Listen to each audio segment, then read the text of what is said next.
Hi friend. 1950 March 15ஆம் நாள் இந்திய திட்டக்குழு அமைக்கப்பட்டது.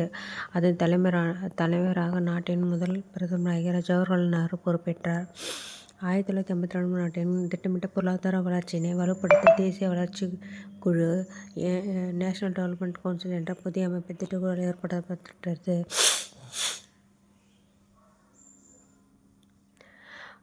வள்ளலார் 1808 சமரச சுத்த சன்மார்க்க சங்கத்தை நிறுவினார். பெரியார் 1925ஆம் ஆண்டு சுயமரியாதை இயக்கத்தை தொடங்கினார். டாக்டர் முத்துலட்சுமி ரெட்டி 1930 தேவதாசி ஒழிப்பு சட்டம் கொண்டு வர முயற்சி செய்தார். டி.எம். நாயர் 1916 தென்னிந்திய தங்கத்தை கேரட் அலகால் அளவிடப்படுகிறது.